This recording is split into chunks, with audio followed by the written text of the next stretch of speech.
Bonjour, aujourd'hui nous allons voir une préparation d'office classique en formation CAP, la préparation d'agrumes en suprême. Donc, préparation d'agrumes en suprême qui suppose que vous allez présenter à vos clients un cocktail Florida, donc composé d'une rosace de suprême de pomelo et suprême d'orange en entrée, accompagné de sucre en poudre, ou en dessert, accompagné également de sucre en poudre. Vous pouvez également avoir la réalisation de suprême d'agrumes à faire uniquement pour être transmis ensuite en cuisine pour le dressage d'une entrée ou d'un dessert. Présentation du poste de travail. Donc là aujourd'hui je suis sur un guéridon nappé, mais dans le cas de l'examen, vous faites cette préparation d'office sur votre guéridon qui est non nappé pour éviter de le salir. Une assiette plate, type classique, qu'on va appeler l'assiette de préparation. C'est dans cette assiette que je vais prendre appui pour faire certaines opérations et surtout c'est là que je vais verser au fur et à mesure mes suprêmes d'agrumes. Une assiette creuse, assiette à déchets. Un couteau d'office, très bien aiguisé. Il est indispensable d'avoir des couteaux très affûtés pour réaliser la préparation d'agrumes, de par l'épaisseur de l'écorce du fruit. Une pince et, puisque je fais des agrumes en suprême, je vais avoir besoin d'une fourchette supplémentaire. Dressage, soit libre, selon les sujets d'examen, vous pouvez avoir un dressage libre, auquel cas vous choisissez le contenant que vous voulez pour votre cocktail Florida, ou dressage imposé, mais de toute façon, les deux possibilités, on va dire, seront l'assiette à entremets ou la coupe, qui de toute façon sera posée sur une assiette à entremets avec un papier dentelle pour le côté esthétique. Je vais commencer par l'orange, le plus petit de mes agrumes. Première opération, alors là pour le moment j'ai le droit de saisir le fruit avec les mains. Je vais enlever le pédoncule avec la pointe du couteau. Du côté du pédoncule et en prenant appui sur mon assiette de préparation, je vais découper une calotte en cherchant à faire apparaître la pulpe du fruit et les segments. À l'opposé de cette calotte, sur toute la circonférence du fruit, je vais inciser légèrement, pas trop profondément. Et à partir de maintenant, je ne touche plus le fruit avec les doigts. Je prends une de mes deux fourchettes, je pique la calotte avec le côté non tranchant du couteau. Je fais glisser celle-ci jusqu'à la garde de ma fourchette, c'est-à-dire jusqu'à là où les dents de la fourchette commencent ou s'arrêtent selon le sens dans lequel on le prend. Je pique mon fruit. Et maintenant je travaille au-dessus de mon assiette à déchets, qui est toujours positionnée à ma droite lorsque je suis droitier. Encore une fois, si je suis gaucher, cette assiette est à gauche, mon assiette de préparation est à gauche et mon assiette à déchets est à gauche, puisque le droitier va travailler comme ceci et le gaucher naturellement va travailler à l'inverse.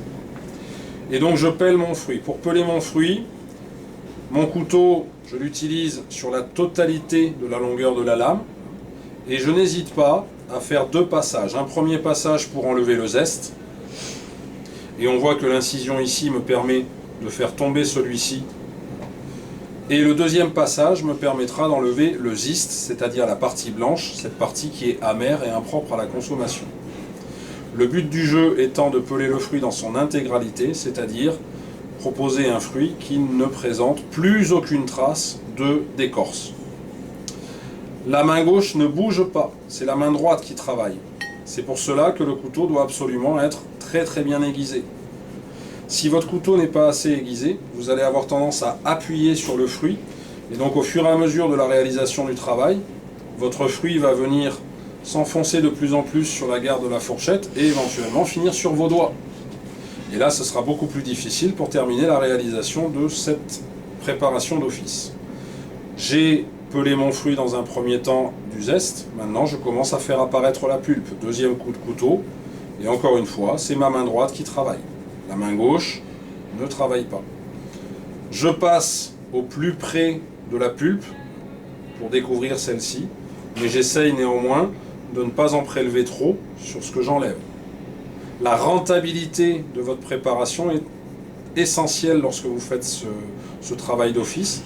Je vous rappelle que le jury a plusieurs points de notation. Le produit présenté est-il commercialisable? Donc, est-ce que je peux présenter ce produit à un client et lui demander de l'argent en contrepartie? Gustativement parlant et esthétiquement parlant, est-ce qu'il va trouver cela à son goût? Mais en plus de ça, il y a la notion de rentabilité, c'est-à-dire que le jury vous donne une matière d'œuvre en début de préparation, il attend de vous que vous lui proposiez le maximum de produits finis par rapport aux produits que vous aviez à l'état brut. Et donc globalement, avec une orange et un pomelo, on doit être en mesure de dresser, selon la taille des fruits, mais en moyenne, on arrive à dresser 2 cocktails Florida. C'est un petit hors-d'œuvre, je rappelle, hors-d'œuvre, donc servi hors de l'ouvrage de la cuisine, bien souvent réalisé par nos soins en salle. On peut aussi envisager d'avoir une orange à peler pendant qu'un client mange, un client qui n'aimerait pas un dessert par exemple, on peut très bien avoir cette préparation à faire dans certains cas. J'ai terminé de peler mon fruit, vous voyez que le zeste ont entièrement disparu. Je travaillais jusqu'à présent dans ce sens-là, maintenant je vais me positionner dans ce sens-là, et pour peler le fruit j'étais au-dessus de mon assiette à déchets, maintenant je passe au-dessus de mon assiette de préparation.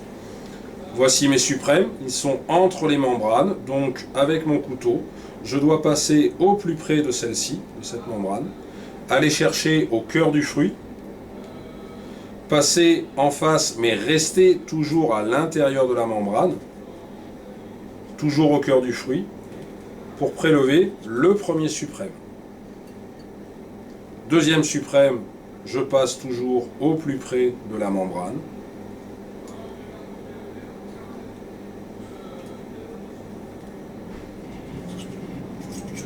Je finalise un petit peu la découpe, je n'arrache pas, là je vais le faire volontairement, je ne fais pas ça.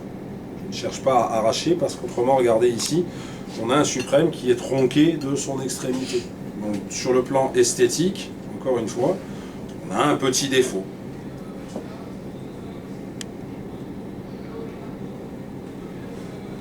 Donc cette préparation demande peu de temps lorsqu'on la maîtrise, c'est préparation d'office en moyenne, on est sur une demi-heure maximum en réalisation, avec le nettoyage du poste de travail et du matériel, et la présentation finale au jury comprise. Lorsqu'on a de très très petits suprêmes sur certains types de fruits, comme celui-ci, qui est une orange Navel d'Espagne, on peut décider de tricher un petit peu, entre guillemets, c'est-à-dire éventuellement faire disparaître cette partie-là de la membrane qui est visible à l'extérieur et prélever un plus gros suprême.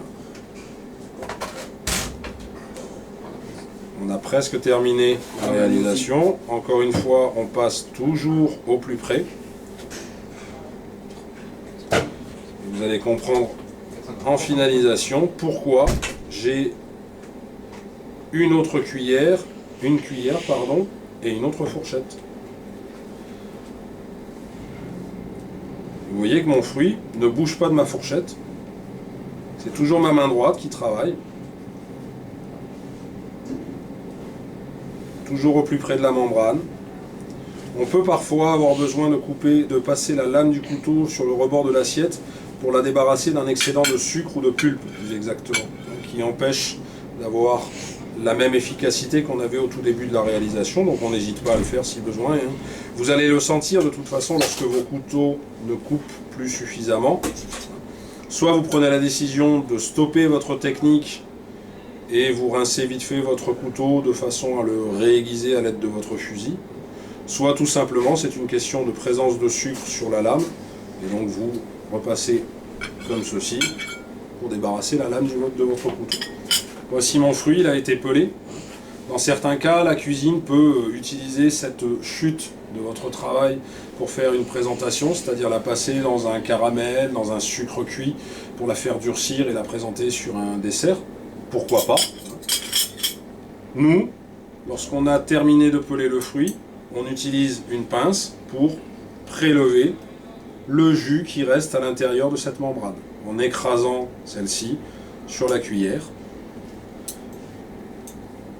Et voilà, mon premier fruit est terminé. Pour débarrasser les déchets de ma fourchette, j'utilise le côté non tranchant de mon couteau. Et par des petits à-coups, je ne cherche pas à donner un seul coup sec qui risquerait de voir tout ceci à l'extérieur de mon assiette. Je donne plusieurs petits coups pour m'en débarrasser. Je fais ensuite, tout de suite, mon dressage dans mon assiette à entremets pour débarrasser mon assiette de préparation. Donc encore une fois, je n'ai pas le droit d'utiliser mes doigts, c'est ma pince qui travaille. Donc, pour le moment, je vais simplement présenter mes agrumes, les suprêmes de cette façon, en essayant de suivre toujours le même sens de présentation pour les suprêmes. Donc vous voyez là, j'ai 1, 2, 3, 4, 5, 6, 7, 8, 9, 10, 11 suprêmes dans une orange. Ce qui veut dire que pour chaque client, je vais proposer 5 et 5. Le dernier suprême, je peux éventuellement le couper en deux pour le proposer à chacun de mes clients. Un demi, que je vais mettre en centre ici. Donc le principe, donc là je mets tous mes suprêmes pour le moment. Le principe au niveau du dressage sera d'alterner les suprêmes d'orange et les suprêmes de pomelo, qui sont donc des pomelo roses aujourd'hui. Donc on va avoir un visuel sur un contraste de couleurs. Donc on dresse en rosace alterné. Et je répète, peut-être qu'au centre ici, je mettrai un demi suprême d'orange, un demi suprême de pomelo pour le côté esthétique. Je peux même finir avec un petit bouquet, un sommet de bouquet de menthe. Et bien entendu, le jus devra se retrouver au final dans mon assiette. Donc je ne cherche pas à verser directement, hein. C'est avec ma cuillère que je vais travailler. On est délicat dans la gestuelle, on essaye de travailler proprement, le plus proprement possible. Même si, encore une fois, ce sont des agrumes et que ça peut éventuellement gicler lorsqu'on pique, par exemple, avec la fourchette. Je peux essuyer mon assiette avec du papier essuie-tout, et je passe ensuite à la découpe de mon pomelo sur la même technique.